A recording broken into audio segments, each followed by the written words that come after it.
Welcome students in your easy and interesting SST classes. आज जो है हम पढ़ेंगे फेडरलिज्म के बारे में, जिसे हिंदी में संघवाद कहते हैं। संघवाद। चलिए, अब फेडरलिज्म है क्या, इसकी क्या इम्पोर्टेंस है, इन सब के बारे में जानेंगे। अगर फेडरलिज्म को जानने की कोशिश किया जाए तो एक छोटा सा पार्ट में ये कभी भी पॉसिबल नहीं हो सकता है। ये बहुत ही वास्ट चैप्टर है, बट आपके बुक में अवेलेबल है। तो इसके लिए जो है हम उन पॉइंट्स को ही जो है डिनोट किया गया है एनसीईआरटी में, ताकि आपको उसके बारे में एक शॉर्ट इन्फॉर्मेशन मिल सके और उसी से जो है आपको क्वेश्चन जो है पूछा जाता है बोर्ड बेसिस पे। तो मैं उन्हीं जो है टॉपिक को एक्सप्लेनेशन करूंगा जो कि आपके एग्ज़ाम पॉइंट ऑफ व्यू से इम्पोर्टेंट रखता है। तो let us start the our video. Federalism. Federalism की अगर हम बात करते हैं तो फेडरलिज्म की हिंदी क्या कहते हैं? संघवाद। और इसकी डिफिनेशन अगर जाने, इसकी मीनिंग जाने, क्योंकि जानना ज़रूरी है भाई ये होता क्या चीज़ है। तो it's mean in our country where two and more than two tier of government are ruled। Simple word में अगर यही कहा जाए तो जहाँ पे two and more than two tier means यानी गवर्नमेंट जो रूल करता है उसी को हम क्या कहते हैं? Federalism. Two and more than two tier of government यानी सेंट्रल गवर्नमेंट, स्टेट गवर्नमेंट और लोकल गवर्नमेंट जो रूल करेंगे किसी भी कंट्री में, उसी को फेडरलिज्म कहते हैं। और फेडरलिज्म केवल डेमोक्रेटिक कंट्री ही में अवेलेबल हो सकता है और किसी भी फॉर्म ऑफ गवर्नमेंट में नहीं। ये चीज़ याद रखिएगा। अगर अदर्स वर्ड में अगर हम बात करें तो फेडरलिज्म क्या है? फेडरलिज्म एक ऐसा सिस्टम है जिसमें गवर्नमेंट क्या करता है? अपने पावर को डिस्ट्रीब्यूट करता है। गवर्नमेंट अपने पावर को डिस्ट्रीब्यूट करता है किसके बीच में? Central authority to other constitution units, यानी सेंट्रल अथॉरिटीज़ को और जो है अदर कॉन्स्टिट्यूशन यूनिट मतलब स्टेट गवर्नमेंट और लोकल गवर्नमेंट। लोकल गवर्नमेंट का दो पार्ट कर लीजिए, या अर्बन एरिया या रूरल एरिया। अर्बन में म्यूनसिपल काउंसिल कॉरपोरेशन और रूरल में पंचायत सिस्टम। इसमें जो है पावर का जो डिस्ट्रीब्यूशन होता है इसी को तो हम फेडरलिज्म कहते हैं। यानी कि जो ईच टायर ऑफ गवर्नमेंट है, यानी कि हर एक टाइप के गवर्नमेंट, सेंट्रल स्टेट लोकल, उसको में पावर का डिस्ट्रीब्यूशन ही क्या कहलाता है? आपका फेडरलिज्म। अब फेडरलिज्म तो हम जान लिए भैया ये है, लेकिन फेडरलिज्म को जानने से पहले एक और सिस्टम को भी जानना जरूरी है जिसको हम यूनिटी सिस्टम कहते हैं। यानी किसी भी कंट्री जो है एक डेमोक्रेटिक कंट्री, वो जो रूल करने का जो सिस्टम जो है वो दो चीज़ अपनाता है, या तो यूनिटरी सिस्टम अपनाएगा या तो फेडरल सिस्टम अपनाएगा। कोई भी जो है डेमोक्रेटिक कंट्री या तो वो यूनिटी सिस्टम को एक्सेप्ट करता है या तो फेडरल। तो अब भाई ये यूनिटी सिस्टम क्या होता है और फेडरल सिस्टम क्या होता है, इन दोनों का डिफरेंस जान लेते हैं। Late us start. तो यूनिटरी अगर गवर्नमेंट को देखा जाए तो यूनिटी गवर्नमेंट में क्या होगा? Only one level of government ruled, जहाँ पे एक ही गवर्नमेंट सिस्टम रूल करता है। जो उसके सब यूनिट है, सब यूनिट यानी कि स्टेट है या लोकल है, वो क्या है? सब ऑर्डिनेट होता है। किसके द्वारा? सेंट्रल गवर्नमेंट के द्वारा। सब ऑर्डिनेट करना मतलब कि उसके अंडर कंट्रोल में, उसके जो है सेंट्रल गवर्नमेंट जो उसको परमिशन देगा, जो ऑर्डर देगा, तभी वो वर्क परफॉर्म कर पाएगा।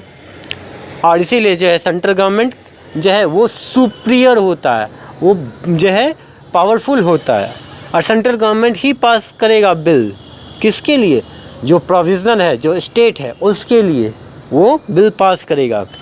जो एडमिनिस्ट्रेशन जो है, अगर एडमिनिस्ट्रेटिव डिवीज़न देखा जाए पावर का, वो सेंट्रल से डिक्लेयर्ड होगा। यानी कि जो भी पावर का जो है डिस्ट्रीब्यूशन होगा वो कहाँ से? सेंट्रल ही से होगा। वो जो है स्टेट को देगा और फिर लोकल तक पहुँचाएगा। इसी को यूनिटरी गवर्नमेंट करता है। यानी कि एक ही सिस्टम जो है पूरा होल्ड करके रखता है, पकड़ के रखता है, और उसके अंदर में सारा वर्क परफॉर्मेंस होता है। That is the unitary government. अगर उसका अपोजिट कहा जाए तो फेडरल गवर्नमेंट है। फेडरल गवर्नमेंट क्या होता है? जहाँ पे two and more than two tier of government rule करता है। जैसे भारत में तो two and two more than 2 tier of government rule करता है। लेकिन भारत कभी भी एक फेडरल कंट्री नहीं है, याद रखिए, क्योंकि ये यूनिटरी गवर्नमेंट का सिस्टम को एक्सेप्टेबल किया है।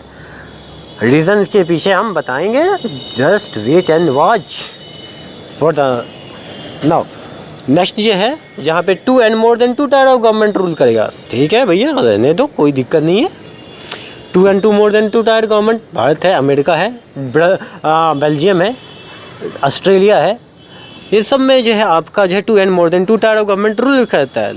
इसमें जो है सब यूनिट जो है, सब यूनिट वो सब ऑर्डिनेट नहीं होता है। इसमें सब ऑर्डिनेट मतलब कि हर सेंट्रल गवर्नमेंट का जो है वर्क अलग होगा, स्टेट गवर्नमेंट का अलग होगा, लोकल गवर्नमेंट का अलग होगा, उन सब की अथॉरिटी अलग अलग होगी।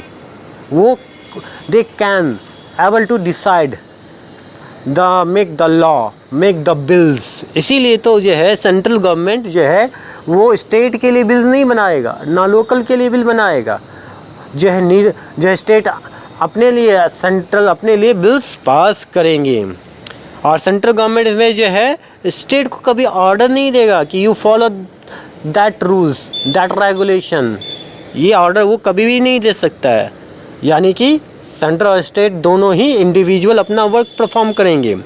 और कभी भी स्टेट गवर्नमेंट सेंट्रल गवर्नमेंट को आंसरेबल नहीं हो सकता है। यानी कि जो है मान लीजिए सेंट्रल गवर्नमेंट जो है स्टेट गवर्नमेंट को जो है बहुत सारा पैसा दिया मदद के रूप में, अब वो ये कहाँ कहाँ खर्च हुआ है, ये नहीं हुआ है, इसके बारे में वो पूछने का अथॉराइट नहीं है। और इसके लिए स्टेट आंसरेबल देने के लिए कोई भी अथॉराइट उसको नहीं किया गया है। हाँ, इसकी इच्छा है तो बता सकता है कि मैं जो है एजुकेशन में 2 लाख खर्च किया, जो है रोड बनाने में 5 लाख खर्च किया, ये बता सकता है। लेकिन बाय फोर्सली वो आंसरेबल सेंट्रल का नहीं हो सकता है। That is the feature of, that is the federal government. इसी को फेडरल गवर्नमेंट, तो बस ये दोनों को आपको याद रखना है। बस थोड़ा सा डिफरेंस ही है और ज़्यादा डिफरेंस है नहीं। लेकिन भारत जो है ये एक यूनिटरी गवर्नमेंट है, लेकिन बहुत सारे फीचर्स वो फेडरलिज्म को रखता है। इसीलिए भारत एक फेडरल कंट्री ना कहला के फेडरलिज्म का फीचर को एक्सेप्ट करके चलता है। इसके पीछे भी बहुत सारा रीज़न है, वो हम बाद में बात करेंगे। तब नेक्स्ट जो है हमारा फीचर ऑफ फेडरलिज्म की बात करें, अगर किन आधारों पे हम कह सकते हैं वो कंट्री जो है एक फेडरल कंट्री है, या वो फेडरल के जो है सिस्टम को अपना के रखा है, तो वो चीज़ जानिए। और ये क्वेश्चन बहुत बार पूछा भी जाता है, जहाँ पे 2 and more than 2 tier of government है। बिल्कुल, भारत एक फेडरल जो है फीचर को अपनाया हुआ है, क्योंकि यहाँ पे सेंट्रल है, स्टेट है, लोकल गवर्नमेंट है। उसके अलावा अगर बात करें तो डिफरेंट टायर, जो भी इसके टायर्स है, यानी सेंट्रल, स्टेट एंड लोकल, यानी लोकल में जो है म्यूनसिपल काउंसिल हो, कॉरपोरेशन हो, या जो हमारे पंचायत सिस्टम है, वो जो है वो सेम सिटीजन पे ही रूल करते हैं, बट उनका अपना अपना जुरिडिक्शंस एरियाज़ होगा। जुरिडिक्शन मतलब ज्योग्राफिकल एरिया, जहाँ पे वो रूल करेंगे। फॉर द एग्ज़ाम्पल, समझाने के लिए मैं थोड़ा सा बता रहा हूँ, उसको थोड़ा सा क्लियर करें। सिटीजन की बात हो रही है, जैसे हम बात करते हैं कोई भी एक लोकसभा सीट्स ले लीजिए। लोकसभा सीट्स जैसे एग्ज़ाम्पल में हम बताते हैं लखनऊ एक लोकसभा सीट्स है। उस लखनऊ लोकसभा सीट्स जो है उसका एक ब्राउडेड एरिया होगा, तो उसमें जितने सिटीजन हैं उस पे जो है सेंट्रल गवर्नमेंट के जो है bills, rules and regulations impose होंगे। और उस लखनऊ के अंदर जो है पर्टिकुलर्स जो है स्टेट कॉन्स्टिट्यूंसीज भी होगा, तो विधानसभा का एरिया, तो वो जो है वो भी जो है उसी सिटीजन पे रूल करेगा, उसका भी रूल्स एंड रेगुलेशन चलेगा।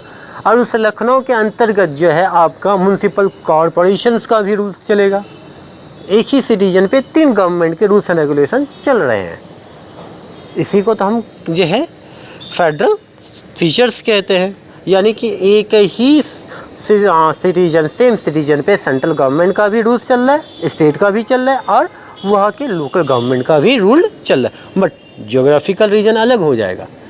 तो जो लखनऊ जो है एक बड़ा सा एरिया है, लेकिन वहाँ पे जो है जो म्यूनसिपल कॉरपोरेशन है उसका एक एरिया लिमिटेड होगा, छोटा सा एरिया, उससे थोड़ा सा बड़ा जो स्टेट का होगा और उससे बड़ा जो है आपका लोकसभा सीट्स का एरिया होता है।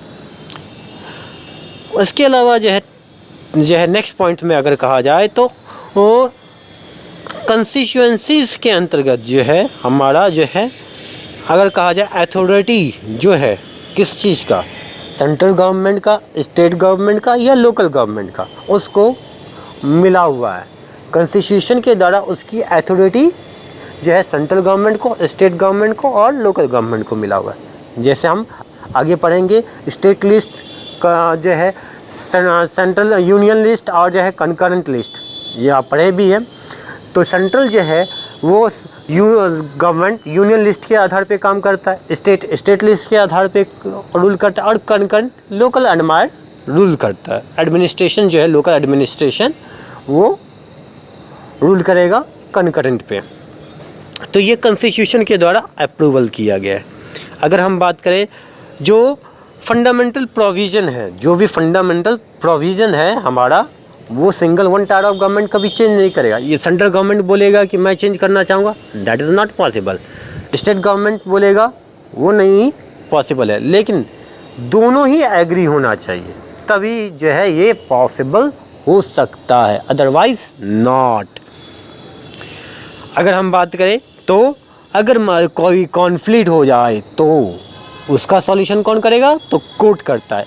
जैसे सेंट्रल स्टेट के बीच में झगड़ा हो जाए, स्टेट के बीच में झगड़ा हो जाए, भाई ये मारपीट वाला झगड़ा नहीं, मतलब कि रूल्स एंड लॉ को फॉलो करने में जो है कोई भी प्रॉब्लम कंसिडर्ड हो रहा है तो court, supreme court, high court यही डिसाइड करता है। फॉर द एग्ज़ाम्पल जैसे कावेरी रिवर पे जो है डैम है, उसके लिए पानी को लेकर जो है कर्नाटका और तमिलनाडु के बीच में जो है प्रॉब्लम कंसिडर्ड है आज के भी डेट में, तो ये मैटर जो है सुप्रीम कोर्ट में चल रहा है। तो कोई भी जो है प्रॉब्लम कंसिडर्ड हो रहा है गवर्नमेंट के में जो है ठीक से नहीं चला पा रहा है, तो उसमें जो है कोर्ट जो है वो डिसीजन देगा। नेक्स्ट पॉइंट जो है ये कहता है कि जो सोर्स ऑफ रेवेन्यू है, हर एक का बिना रेवेन्यू को तो गवर्नमेंट चल ही नहीं सकता है, तो वो रेवेन्यू को भी क्लासिफाइड कर दिया गया है कि कहाँ से किसकी अथॉरिटी होगी जो है रेवेन्यू कलेक्शन करने का। यानी कि स्टेट गवर्नमेंट कहाँ से जो है अपना रेवेन्यू कलेक्शन करेगा, सेंट्रल कहाँ से करेगा, लोकल कहाँ से करेगा। जैसे फॉर द एग्जांपल जैसे हम बात करते हैं रोड, NH/SH जो आप पढ़ेंगे ज्योग्राफी के में आपको लाइफलाइन में पढ़ाया जाएगा। तो NH नेशनल हाईवे रोड है या जो है सुपर हाईवे रोड्स जो है उस पर जो है टोल टैक्स लगता है, उस पर जो टोल टैक्स लगता है तो वो सेंट्रल गवर्नमेंट को जाता है। स्टेट हाईवे रोड पे जो टोल टैक्स रखेगा उसको जो है स्टेट गवर्नमेंट लेता है, और वहीं पे जो है आपका जो लोकल बॉडीज़ जो है यानी कि जिला परिषद के द्वारा बनाया गया रोड जो है उस पे जो है टैक्स जो है लोकल गवर्नमेंट को मिलता है। उसी तरीक़ा से जैसे सिनेमा हॉल एक इंटरटेनमेंट टैक्स है वो स्टेट गवर्नमेंट को जाएगा।